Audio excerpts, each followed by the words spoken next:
Memon merchant association की ओर से राष्ट्रीय विज्ञान दिन के मौके पर हाजी अशरफ पाडेला विज्ञान प्रदर्शन 2 दिन से शुरू था। इस प्रदर्शन को छात्राओं एवं पालकों का उत्स्फूर्त प्रतिसाद मिला एवं विभिन्न प्रयोग की मालूमात ली। शहर के 40 अंतर्गत स्कूलों ने हिस्सा लेकर 85 प्रयोग के मॉडल पेश किए। परभनी शहर के विविध स्कूलों के 10,000 छात्राओं ने इस विज्ञान प्रदर्शन को भेंट दी। बख्शीश वितरण कार्यक्रम के अध्यक्ष अफजल सेठ पाडेला थे, जबकि प्रमुख मेहमान के रूप में robotic engineer Mohammad Shahid Memon Pune, doctor Anwar Ali Shah, प्राध्यापक अब्दुल रज़ाक अंसारी, सर सालेह जावेद याफई, डॉक्टर मुजाहिद, उसी तरह संस्था के सचिव गुलाम मोहम्मद मिट्टू, मूसा नागानी, मोहम्मद इम्तियाज ममदानी, डॉक्टर मोहम्मद मेमन, मुख्याध्यापक मोहम्मद यूसुफ, मुख्याध्यापक मोहम्मद बासित, मुख्याध्यापक मोहम्मद खालिद, मुख्याध्यापक अब्दुल बासित एवं यंग मोमिन कमेटी के सभी पदाधिकारी एवं इतर मान्यवर उपस्थित थे। इस स्पर्धा में पहला इनाम मोइदुल मुस्लिमीन माध्यमिक स्कूल को के रूप में 15,000, दूसरा इनाम 9,000, जबकि तीसरा सोनिया गांधी प्राथमिक स्कूल को 6,000। जनता उसी तरह योग 5 स्पर्धों को 2,000 और उत्तम कामगिरी करने वाले 10 स्पर्धों को 1,000 रुपए नगद मान्यवरों के हाथों दिया गया। आपके इल्म में कुछ है लेकिन आप उसको जता नहीं पाते, आप पेश नहीं कर पाते हो, तो ये दोनों में बहुत बड़ा फासला होता है। तो अल्हम्दुलिल्लाह आप लोगों ने बहुत अच्छे से आपके प्रोजेक्ट्स पेश किए। साइंस जो है हमारी गलतफहमी जो अक्सर है, साइंस ये सिर्फ इंजीनियरिंग या मेडिकल साइंस की हद तक नहीं है। हमने हमारी सोच बहुत ही सीमित या लिमिटेड बना दी है। साइंस बहुत वास्ट सब्जेक्ट है और जो है अब जो है उसके काफ़ी सारे छोटे छोटे स्ट्रीम्स बन चुके हैं। रोबोटिक्स है, स्पेस इंजीनियरिंग है, इवन मेडिकल साइंस में भी बहुत सारे स्ट्रीम्स बन चुके हैं। ज़रूरी नहीं है कि आपको साइंस पढ़ना है या साइंस में कुछ कामयाबी हासिल करना है तो आपको इंजीनियर ही बनना पड़ेगा या डॉक्टर ही बनना पड़ेगा।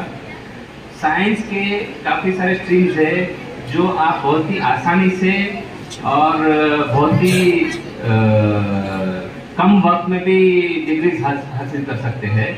तो ज़रूरी नहीं है आप इंजीनियर की कोशिश करें, और भी स्ट्रीम्स है उस पर ध्यान दीजिए।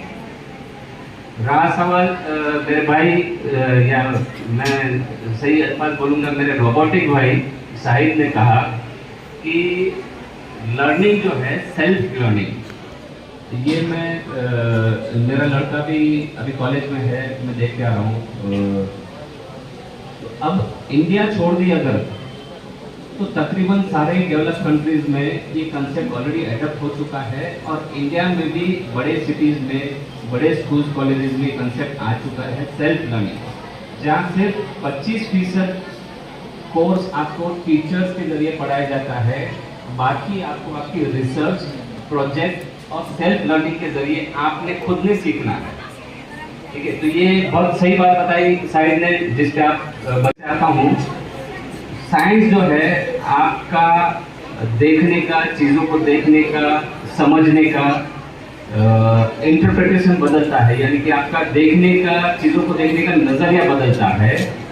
तो खुशकिस्मत है आप स्टूडेंट्स कि आपको काफ़ी रिसोर्सेज अवेलेबल है। हमारे ज़माने में बुक्स और टीचर्स के अलावा कोई ऑप्शन नहीं हुआ करता था, बट आप खुशकिस्मत है, आपके लिए इंटरनेट है। इंटरनेट पे एक वर्ड डालो तो आपको 50 या कई हज़ारों आर्टिकल्स एक सिंगल वर्ड के ऊपर मिल जाते हैं, एक टॉपिक के ऊपर आपको आर्टिकल्स मिल जाते हैं। तो आप लोग जो है आपके एजुकेशन को, आपकी स्टडीज़ को जो है सिर्फ स्कूल्स की हद तक या बुक्स की हद तक लिमिटेड ना रखें, एक्सटर्नल रिसोर्सेज का भी फ़ायदा उठाए, और जो भी पॉसिबल रिसोर्सेज अवेलेबल है उसका फ़ायदा उठाए। चहल पहल नजर आ रही है, बल्कि टीचर ने भी गौर फरमाना चाहिए। दूसरी बात शाहिद ने बताई जो अगेन मेंटर्स के बारे में, तो मैं शाहिद से कहना चाहूँगा कि अल्हम्दुलिल्लाह हमारे जो टीचर्स हैं बहुत ही अच्छे टीचर्स हैं और काफ़ी हद तक हमारे टीचर्स उन मेंटर्स का रोल प्ले करते हैं। और अब मैं हमारे सिस्टम में हम कोशिश करेंगे इंशाल्लाह हमारे Moinul Muslimeen primary school, high school, junior college सभी तरफ कि हम टीचर्स में कैसे वो तब्दीली ला सके जो कि टीचर्स की बजाय मेंटर्स को ले जा सके। और हम पूरी कोशिश करेंगे इंशाल्लाह कि मेंटर्स बनाएंगे। देखिए आदत नहीं है तो थोड़ा माफी चाहता हूँ। मैं कमेटी और एसोसिएशन का बहुत शुक्रिया अदा करना चाहता हूँ कि उन्होंने लायक समझे मुझे यहाँ बुलाने के लिए। मेरा मेजर 2-3 पॉइंट्स जो मैं रखना चाहता हूँ बच्चों के लिए और पेरेंट्स के लिए जो मुझे लगता है। एक चीज़ है कि बच्चों को उससे पहले कॉन्ग्रेचुलेशंस टू ऑल पार्टिसिपेंट्स। मैं विजिट किया एग्जीबिशन और हर एक प्रेजेंटेशन बहुत अच्छा था और सक्सेस के लिए अलग चीज़ है बट हर एक प्रेजेंटेशन बहुत अच्छा था। Congratulations to all of you, right. अगर कोई अभी नहीं जीता तो अगले साल जीतेगा, कोई टेंशन नहीं, ठीक है। मैं जो बोलना चाहता था जो पेरेंट्स और बच्चों के लिए कि आप सवाल करना सीखिए और पेरेंट्स को सवाल करना रोकना नहीं है बच्चों को, बहुत ज़रूरी है वो। बच्चे जब हाई स्कूल पे आएंगे उससे पहले तक they should be encouraging to get to question people, to question everything. बच्चों को हर चीज के लिए सवाल करने का आपको मौका देना है और सवाल का जवाब देना पड़ेगा। इससे बच्चे सोचना सीखेंगे और जब सोचना सीखेंगे और सवाल करना सीखेंगे, जब एक उम्र लायक होंगे तो वो सेल्फ लर्निंग भी सीखेंगे। अभी जहाँ पे टेक्नोलॉजी जा रही है, जहाँ पे पूरा दुनिया जा रहा है, सेल्फ लर्निंग इज समथिंग, वो बहुत इंपॉर्टेंट स्किल होगा आपके बच्चों के लिए आगे ग्रो करने के लिए। तो अभी एट दिस स्टेज जहाँ पे अभी हाई स्कूल नहीं पहुंचे हैं, सवाल करना सीखना है उनको, तो आप उनको एनकरेज करें कि क्या सवाल, सही सवाल कैसे पूछना है। और आप अगर सही जवाब दोगे उनको बिना डांटे, वो ज्यादा पूछेंगे और पूछने दो। एनोइंग लगेगा स्टार्टिंग में बट हेल्प करेगा अपने बच्चे को ग्रोथ के लिए।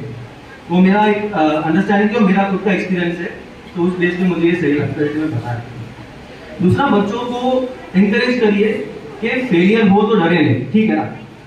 इस बार नहीं हुआ, इस बार मैंने जो सोचा वैसे नहीं हुआ, ठीक है, हम फिर से करेंगे। Take it as a lesson then as a failure, right. तो वो जरूरी है ताकि बच्चे डिस्करेज ना हो कि कुछ करने की कोशिश की हमने, ठीक है, करके देखो ठीक से नहीं हुआ, ठीक है, इतने से नहीं होगा तो कुछ और करना है, ऐसे नहीं है। क्यों नहीं हुआ, सवाल करिए उस बात पे और उसको वापस उसको चीज करने के लिए कोशिश करवाइए।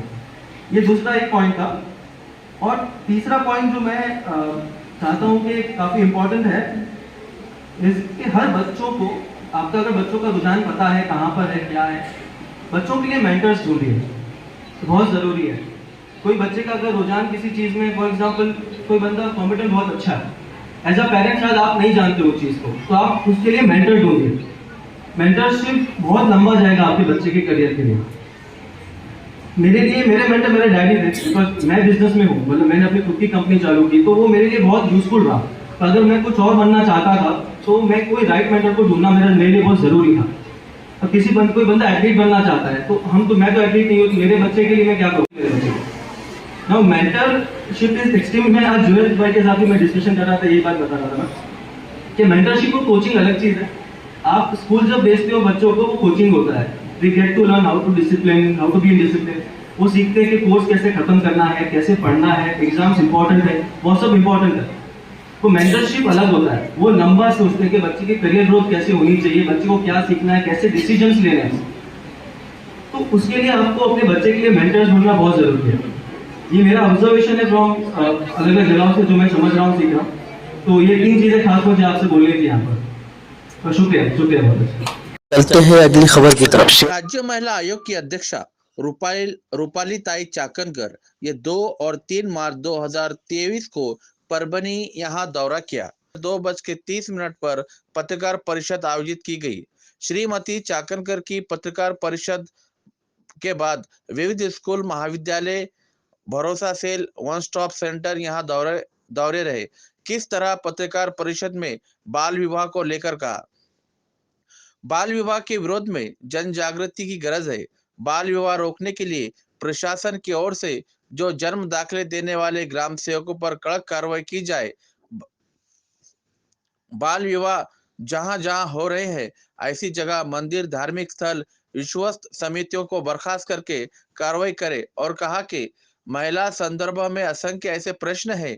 सर्वसाधारण महिलाओं के लिए स्वतंत्र स्वच्छता गृह, असभ्य ऐसे वर्तन, छेड़छाड़ के प्रकरण, अत्याचार प्रकरण और भी गर्भपात के कारण महिलाओं की मृत्यु के प्रकरण तपास में सामने आए।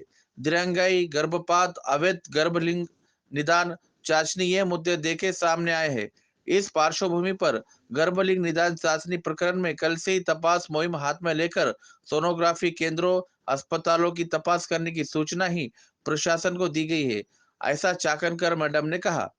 इस वक्त पत्रकार परिषद में राज्य महिला आयोग के सदस्य एडवोकेट संगीता चौहान, अपर जिलाधिकारी डॉक्टर प्रताप काड़े, पुलिस अधीक्षक राग सुधा आर, निवासी उप जिलाधिकारी महेश वड़ोदकर, जिला महिला व बाल विकास अधिकारी कैलाश तिड़के, भावनाताई नखाते वहां मौजूद थे। खरं सांगायचं तर बालविवाहामध्ये मानसिकता सगळ्याची बदल होतात. मागच्या वेळेस 250 रोखलेले बालविवाह होते, यावर्षी 109 रोखलेले बालविवाह आहे. त्याचा अर्थ आता बालविवाह थोडे तुमच्याकडे प्रमाण कमी, पण आम्ही समाधानी नाही. 250 ही आकडेवारी फार मोठी आणि 109 ही फार मोठी आहे. आज आपल्याला काही वाटत नाही, पण 14व्या वर्षाच्या मुलीचा बालविवाह होतो, 15व्या वर्षी तिच्यावरती बाळंतपण लादलं जातं आणि या बाळंतपणामध्ये माता मृत्यू किंवा बालमृत्यू प्रमाण होतो. त्याच्यामुळे बालमृत्यू आणि माता मृत्यू पण इतक्या मोठ्या प्रमाणात आहे. ज्या मुलीच्या शरीराची म्हणा गर्भाशयाची वाढ झालेली नसते, तिच्या गर्भामध्ये नवीन जीव किती तयार होणार आहे, किती सक्षमरित्या तो तयार होणार आहे. मग आम्ही इथं बसून उद्याचं सक्षम महाराष्ट्र, सुदृढ महाराष्ट्र अशा घोषणा करतो, तर ते खोल आहे. कारण की इतक्या मोठ्या प्रमाणात बालविवाह होतो. जन्माला येणारं बाळ हे शारीरिकदृष्ट्या, मानसिकदृष्ट्या, बौद्धिकदृष्ट्या हे अशक्त असतं आणि म्हणून समाजामध्ये जर त्यांना अपंगत्व या बाळांना येतो. त्या सगळ्या याच्यामध्ये आईचं कुपोषण झालेलं असतं. त्याच्यामुळे आज या गोष्टीचं आपल्याला साधारण वाटत असतं तर उद्या जाऊन या फार मोठी समस्या निर्माण करणार आहे. त्याच्यामुळे फार मोठी बालविवाहाची आपल्यासमोरची समस्या आहे आणि याच्यासाठी आपण राज्य महिला आयोगाच्या वतीनं सातत्याने पाठपुरावा करतोय. मग वर्षभरात होणाऱ्या 3 ग्रामसभांमध्ये आपण बालविवाह प्रतिबंधाचा ठराव मंजूर करून घ्यावा म्हणून आम्ही 3 पत्र आमच्या आयोगाच्या माध्यमातून सिओनच्या माध्यमातून प्रत्येक ग्रामपंचायतीला पाठवलेलं आहे. बालविवाह प्रतिबंधक ठराव मंजूर करणाऱ्यांना आम्ही राज्य महिला आयोगाच्या वतीने सन्मानपत्र देतो आणि पाठपुरावा करण्यासाठी सातत्याने आम्ही या गोष्टींचा की आपण काही गोष्टी अशा आहेत ते ग्रामपंचायतीने, ग्रामसभा आणि ग्रामपंचायतीवरती आपल्या पद्धतीने मान्य करून घ्यावेत आणि जनतेमध्ये त्याच्याबद्दलची जनजागृती.